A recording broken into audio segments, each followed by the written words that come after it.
3 aircraft carriers now in the region, and the message to North Korea is clear. The vice president hammered it home today. Watch. While President Trump has made clear that the United States has, in his words, great strength and patience, all options are on the table.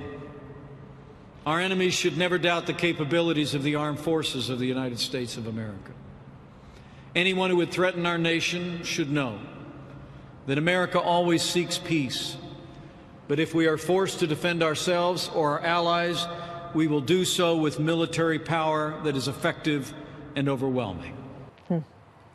That as our nation's top generals visit Korea's demilitarized zone a week before President Trump's landmark trip to Asia, where North Korean aggression will be front and center.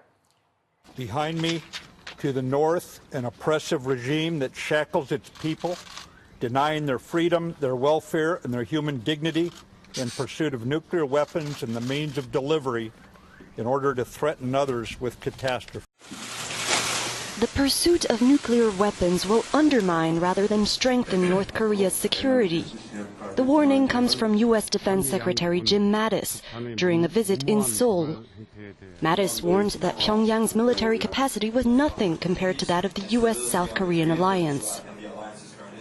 Make no mistake, any attack on the United States or our allies will be defeated. Any use of nuclear weapons by the North will be met with a massive military response, effective and overwhelming. He said North Korea's nuclear ambitions were unacceptable because the regime threatens peace and stability. I cannot imagine a condition under which the United States would accept North Korea as a nuclear power.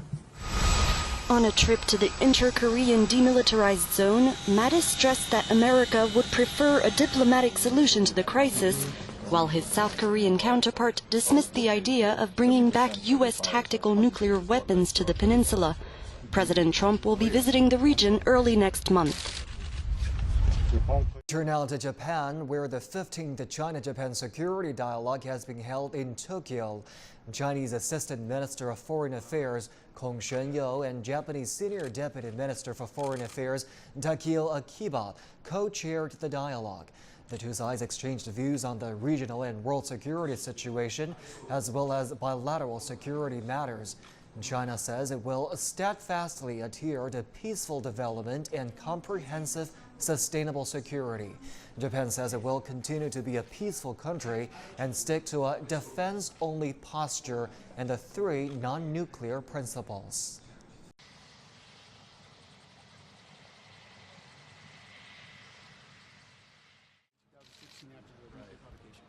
And then beyond that, sir, is the Kaesong Heights. And beyond that, behind that, in the caves is where the long-range artillery is.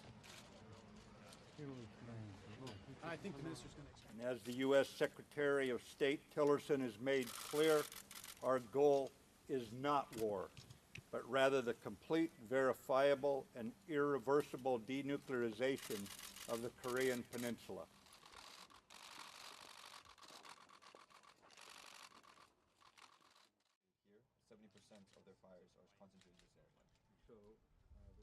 With President Xi Jinping having secured his second term as China's leader, there are signs of tensions thawing between Seoul and Beijing over South Korea's deployment of the THAAD missile defense system. At the same time, there are reports of Chinese travel agencies resuming the sale of group tour packages to South Korea, perhaps signaling an end to Beijing's unofficial travel ban adopted earlier this year. Eugene He reports. In its first press briefing following the end of China's 19th Communist Party Congress, China's foreign ministry expressed hopes of restoring friendly ties with South Korea.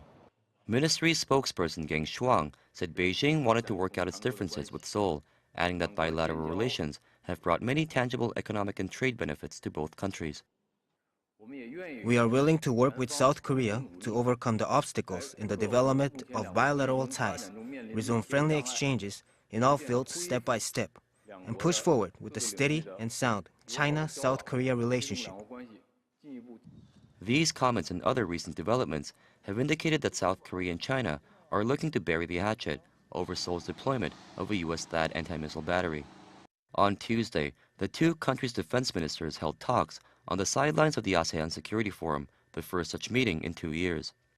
The neighbors also renewed a $56 billion currency swap deal earlier this month, while discussions are also underway for a possible summit meeting between Presidents Moon Jae-in and Xi Jinping.